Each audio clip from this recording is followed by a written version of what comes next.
Bom dia, começando mais um devocional, nosso plano de leitura bíblica de um ano, onde nós intercalamos Antigo Testamento e Novo Testamento. Você pode acompanhar os nossos vídeos no Facebook ou no YouTube, ok? E hoje nós vamos compartilhar aí o finalzinho do livro de Gênesis. Então é uma leitura um pouquinho mais extensa, mas vale muito a pena. Conta a história de José no Egito. Muitos conhecem essa história, novela, filme, seriado, é uma história muito conhecida, uma história muito famosa, desenhos da Disney, é uma história muito conhecida. Mas eu tenho certeza que, mesmo você conhecendo essa história, no final desse vídeo, vá lá, faça sua leitura, é uma leitura um pouquinho mais extensa, Gênesis capítulo 37 até o capítulo 50. Se você realmente colocar o seu joelho no chão, orar, pedir para Deus falar contigo, você não vai conhecer somente uma história, mas você vai saber o propósito de Deus para a sua vida, você vai saber o porquê de muitas coisas acontecem na sua vida. Amém?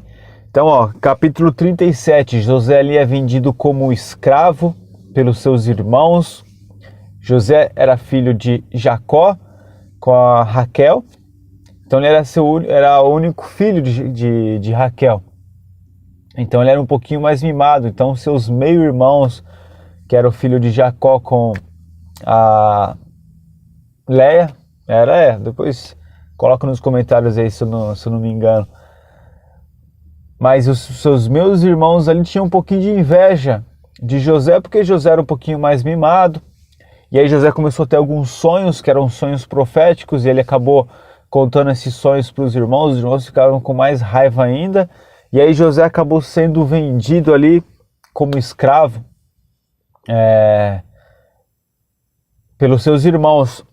E é interessante porque muitas vezes Deus, então a primeira mensagem aí, Deus ele nos dá sonhos, e esses sonhos muitas vezes não são para serem compartilhados com qualquer um, mas muitas vezes são sonhos que Deus entrega para você, para que você realmente seja motivado por esse sonho, guarde esse sonho no seu coração, coloque esse sonho em oração, para que esse sonho venha se cumprir, para que você faça tudo com propósito e com planejamento para que esse sonho se cumpra na sua vida, e não para você ficar por aí contando sonhos, porque senão muitas pessoas têm inveja, muitas pessoas vão se levantar realmente contra a sua vida. Tem momentos então que você tem que guardar esses seus sonhos e colocar só diante de Deus ali. Aí no capítulo 38 tem a história, do 37 até o 50 ali é a história de José com os seus irmãos, com o seu pai. Só que no 38 tem uma historinha ali de Judá e Tamar, que Judá ele tinha 3 filhos, um dos seus filhos casado com Tamar, ele morreu. E aí naquela época ele não tinha deixado filhos, e aí uma das formas para que essa herança não se perdesse, para que a herança não fosse perdida, então o irmão o cunhado de Tamar, então ele tinha que se relacionar com Tamar para que fizesse uma descendência. Só que ali, se a gente vê a história, parece novela, porque o cunhado ele tinha relações com Tamar, mas não queria dar filhos para ela. Não vou querer ter filhos com ela, não. E aí depois o terceiro irmão também acaba ali não tendo relacionamento. Judá, porque o segundo filho morre, e aí o Judá fica com receio do terceiro filho também de morrer. Então ele acaba não deixando ali ele se relacionar com Tamar. Só que a gente vê depois que Tamar lá se veste de prostituta, e ela tem uma relação com Judá. Então é uma história muito louca aqui.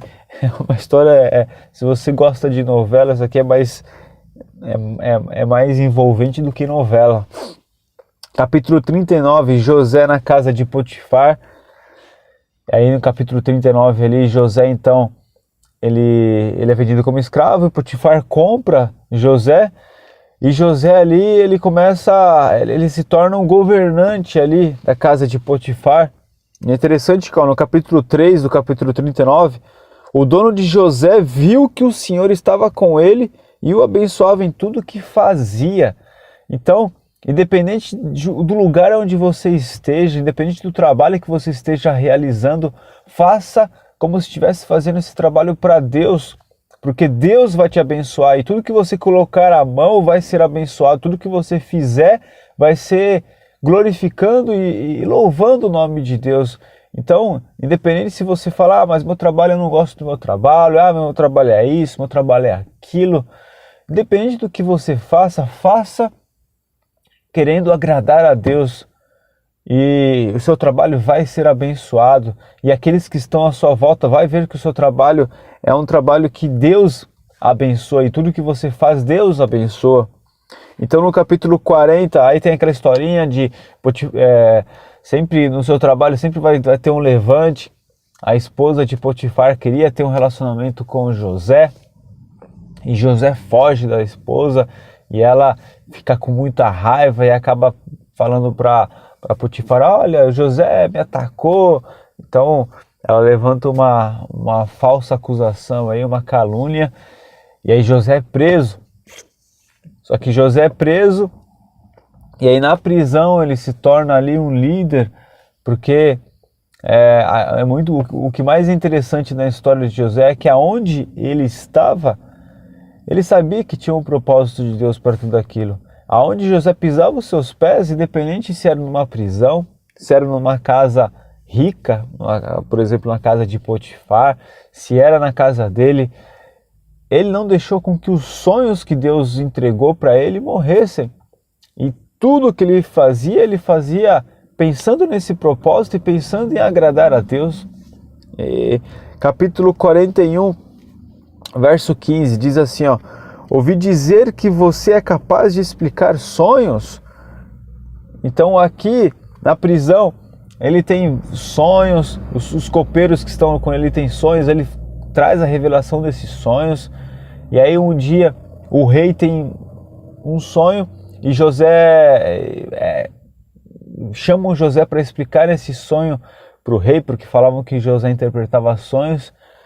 E aí quando José aparece diante do rei, o rei pergunta, eu ouvi dizer que você é capaz de explicar sonhos? E olha que o José responde, isso não depende de mim, é Deus quem vai te dar uma resposta. Então, muitas vezes você é colocado numa situação aonde as pessoas vão achar que você é capaz, que você é inteligente, que você é o abençoado, que você é o que tem o talento, é o que tem o dom. Só que nunca se esqueça de quem te dá essa inteligência, quem te dá esse dom, quem te dá esse talento, quem age através da sua vida é Deus. Então não depende de você, depende da presença de Deus. Se não é Deus na sua vida, você não é nada. E aqui José, ele não deixou de glorificar o nome de Deus.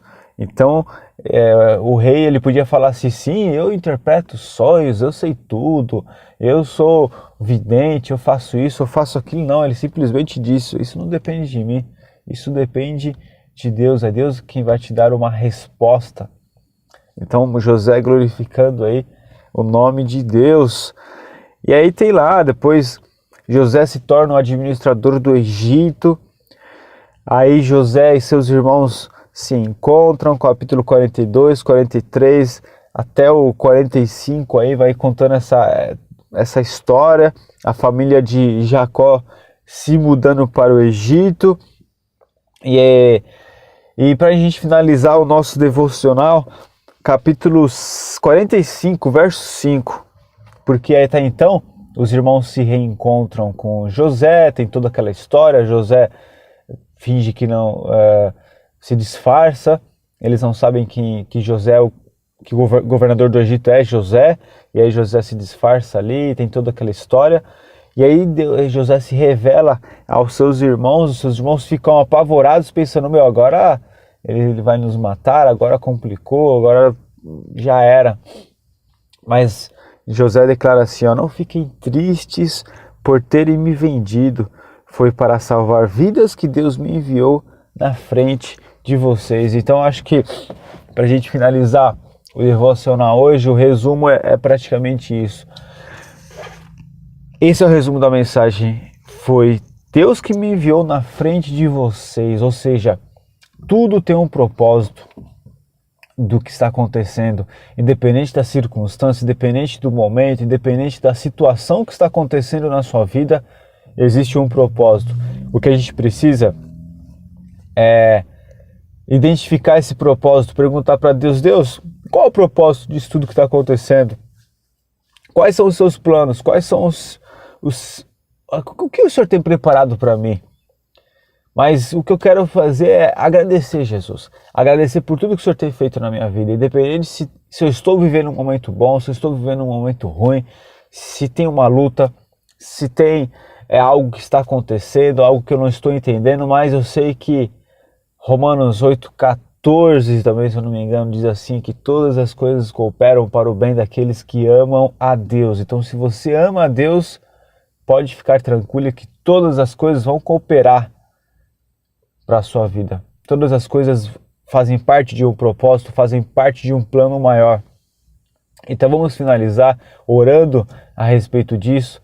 E eu tenho certeza que se você fizer essa leitura, uma leitura um pouquinho mais extensa, mas não leia como uma história, leia como Deus realmente ali contando quais são os propósitos que Ele tem para a sua vida. Amém? Senhor, em nome de Jesus, nós queremos te agradecer por cada um dos propósitos que o Senhor tem colocado, por cada uma das circunstâncias, por cada luta, por cada momento, por tudo aquilo que o Senhor tem feito em nossas vidas. Nós te agradecemos, porque sabemos que tem propósito para tudo isso. Glorificamos o teu santo nome, Jesus, e te pedimos que o Senhor revele a nós os teus planos, os teus projetos, o que o Senhor tem preparado para as nossas vidas, em nome de Jesus Cristo. E eu te peço, Deus, cada sonho que o Senhor colocou em nosso coração, cada sonho que o Senhor nos revelou, que eles venham se cumprir conforme a tua vontade, conforme a tua direção, mas que em nome de Jesus Cristo, que esses sonhos não venham morrer, que esses sonhos não venham ficar perdidos, mas que esses sonhos, Senhor, venham a cada dia nos trazer a esperança, nos trazer a memória, aquilo que nos dá esperança, para que nós possamos seguir em frente, para que nós possamos avançar, para que nós possamos avançar, Senhor Deus, conforme a tua vontade. Buscar esse alvo, em nome de Jesus Cristo. Nós te agradecemos por tudo que o Senhor tem feito em nossas vidas. Em nome de Jesus e amém. Então Deus te abençoe, vá lá, faça sua leitura e eu tenho certeza que Deus vai falar no seu coração. Deus te abençoe.